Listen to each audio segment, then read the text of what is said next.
I don't care if you're tired or if you're going through bad times right now. You need to work much harder. Nobody cares about your problems. Most successful people have had a hard life. You are nothing special. The only thing that matters are your results. Hello जी, welcome back to journey joy hub by Imran. So finally आज वो दिन आ गया जब हम एक नई series का आगाज करने जा रहे हैं और इस सीरीज का नाम होगा स्कॉलरशिप। और मुझे यकीन है ये सीरीज बहुत सारे लोगों के ड्रीम्स को हकीकत में बदलने में हेल्पफुल साबित होगी। So without any further delay let's get started.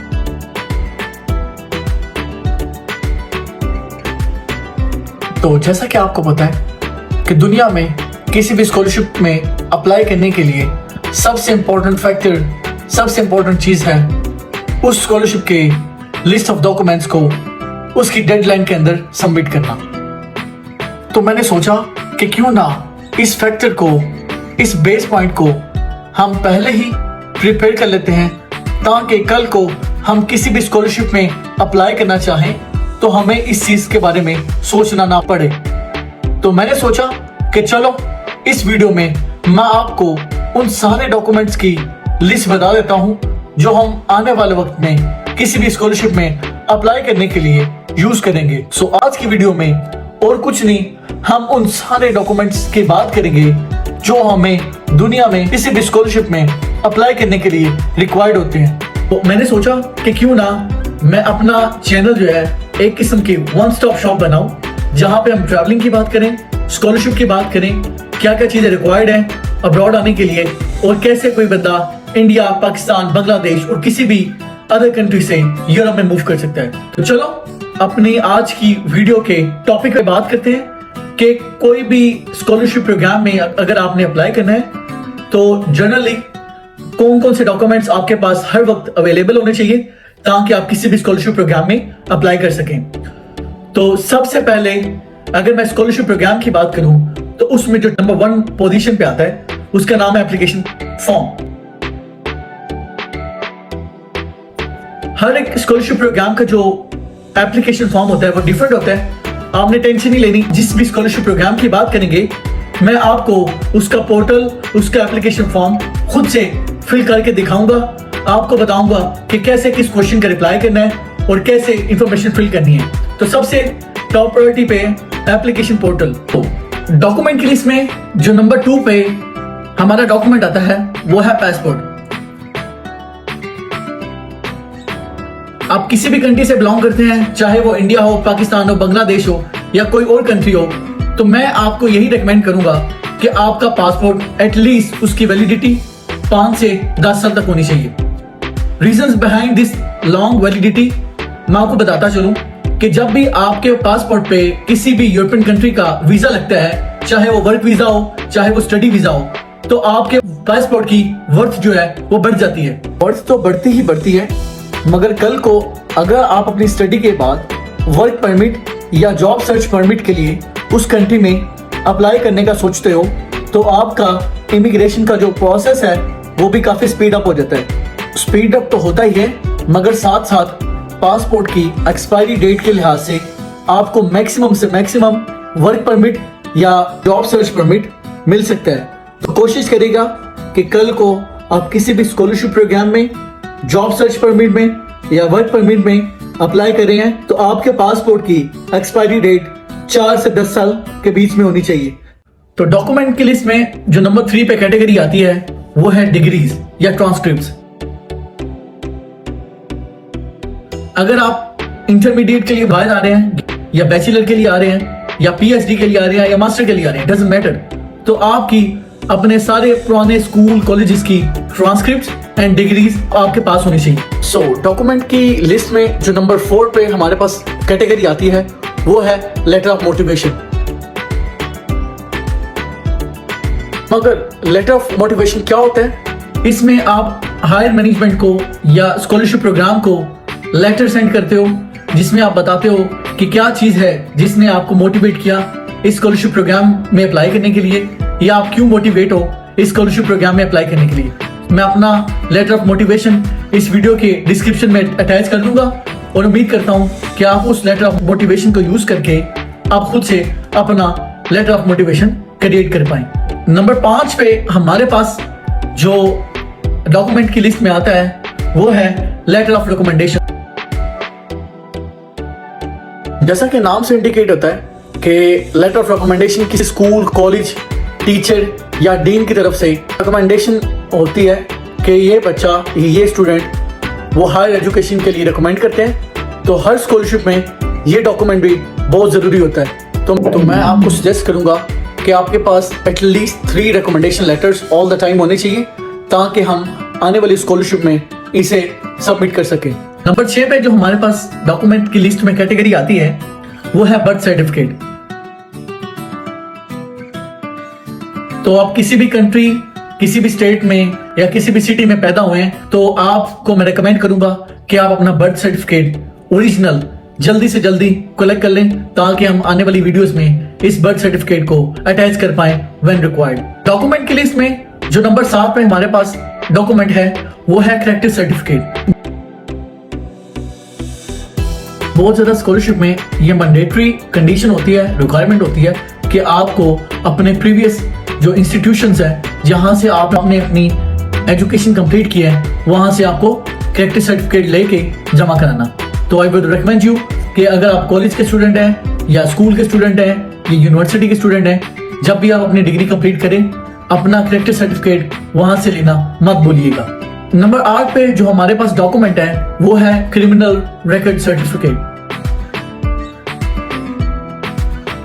तो बेसिकली आप किसी भी शहर, किसी भी स्टेट, किसी भी कंट्री में रह रहे हैं, वहां पे एक अदारा होता है जो आपको क्रिमिनल सर्टिफिकेट प्रोवाइड करता है। तो ये भी डॉक्यूमेंट बहुत इंपॉर्टेंट है। हर किसी स्कॉलरशिप में ये होना मैंडेटरी है, इसको भी कलेक्ट करना मत भूलिएगा। नंबर 9 पे जो हमारे पास कैटेगरी आती है वो है language proficiency letter. Language proficiency letter क्या होता है? सो बेसिकली कुछ लोग इसको आइल्स कहते हैं, टॉफल कहते हैं, डुओलिंगो के नाम से जानते होंगे। तो अगर आपने आइल्स किया है, अगर आपने टॉफल का पास किया है या फिर डुओलिंगो का टेस्ट दिया है तो ये सारे एक्सेप्टेबल है। अगर आपने इनमें से कोई भी टेस्ट नहीं दिया तो आप लैंग्वेज प्रोफिशिएंसी लेटर अपने हाई स्कूल से ले सकते हैं, कॉलेज से ले सकते हैं या यूनिवर्सिटी से ले सकते हैं। जस्ट फॉर योर रेफरेंस मैं अपनी डिस्क्रिप्शन में अटैच कर दूंगा, आप उसको सैंपल यूज करके अपने स्कूल, कॉलेज से अपना लैंग्वेज प्रोफिशिएंसी लेटर बना सकते हैं जिसमें ये डिफाइन हो कि आपने जो प्रीवियस एजुकेशन कंप्लीट किया है वो इंग्लिश मीडियम में की है। नंबर 10 पे जो हमारे पास कैटेगरी आती है वो है मेडिकल सर्टिफिकेट। आप मेडिकल सर्टिफिकेट किसी भी हॉस्पिटल, क्लिनिक से बनवा सकते हैं। जस्ट फॉर योर रेफरेंस मैं अपना मेडिकल सर्टिफिकेट जो मैंने अपनी स्कॉलरशिप के दौरान सबमिट किया है मैं अपने डॉक्यूमेंट्स में अटैच कर दूंगा। आप उसको डाउनलोड करके उसको एज अ टेम्पलेट यूज करके अपना मेडिकल सर्टिफिकेट कलेक्ट कर सकते हैं। सो नंबर 11 पे जो डॉक्यूमेंट की लिस्ट में हमारे पास कैटेगरी आती है वो है फैमिली रजिस्ट्रेशन सर्टिफिकेट, FRC। ये आपको नादरा के ऑफिस से मिल जाएगा। इसमें बेसिकली आपके सारे सिबलिंग्स इंक्लूडिंग योर पेरेंट्स, उनका डाटा होता है, उनका ID कार्ड, उनका नाम, date of birth. So I would recommend you कि आप ये FRC नादरा में जाएं, वहां से कलेक्ट करें ताकि हम फ्यूचर में इसको यूज कर सकें। डॉक्यूमेंट की लिस्ट में हमारे पास नंबर 12 पर आती है डोमिसाइल। डोमिसाइल एक किस्म का एड्रेस कार्ड होता है। आप जिस सिटी में भी रह रहे हैं ये उसका डोमिसाइल होता है। जैसे मैं पाकिस्तान के शहर गुजरात से बिलोंग करता हूँ तो मेरा जो डोमिसाइल है वो गुजरात का है। तो मैं आपको रिकमेंड करूंगा कि आपके पास ये डोमिसाइल मतलब एड्रेस कार्ड भी होना लाजमी है। बहुत सारे स्कॉलरशिप के प्रोग्राम इसको रिक्वायर्ड करते हैं। डॉक्यूमेंट की लिस्ट में नंबर 13 पे जो हमारे पास कैटेगरी है वो है CNAC, computerised national identity card. जैसे मैं पाकिस्तान से बिलोंग करता हूं तो मेरे पास पाकिस्तान का आइडेंटिटी कार्ड है। अगर आप इंडिया से बिलोंग करते हैं, बांग्लादेश से बिलोंग करते हैं तो आपके पास वहां का आइडेंटिटी कार्ड होना बहुत जरूरी है और मैं रिकमेंड करूंगा कि ये इंग्लिश में या स्मार्ट कार्ड होना चाहिए। डॉक्यूमेंट की लिस्ट में जो नंबर 14 पे हमारे पास कैटेगरी है वो है गार्डियन ID कार्ड या पेरेंट्स के ID कार्ड की कॉपी। सो गार्डियन आपके पेरेंट्स भी हो सकते हैं, आपके सिबलिंग्स में भी कोई हो सकता है। तो बेसिकली इसका मकसद ये होता है कि अगर स्कॉलरशिप प्रोग्राम के दौरान आपके साथ कुछ मिसहैप हो जाता है तो स्कॉलरशिप कमेटी आपके पेरेंट्स या आपके गार्डियन को रीच आउट कर सके और इस मिसहैप के बारे में इन्फॉर्म कर सके।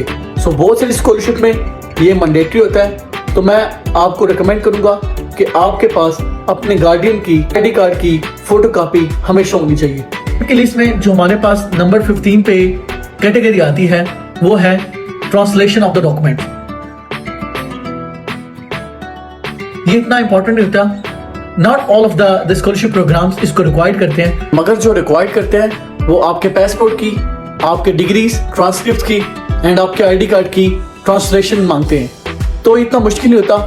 अगर पोर्टल फिल करते हुए ऐसी सिचुएशन आई तो हम विद इन 1 to 2 days अपनी ट्रांसलेशन क्रिएट कर देंगे और पोर्टल पे सबमिट कर देंगे, मगर आपके पास होना जरूरी है। डॉक्यूमेंट की लिस्ट में नंबर 16 पे जो हमारे पास सबसे मोस्ट इंपॉर्टेंट कैटेगरी है वो है सीवी, आपकी रेज़्यूमे।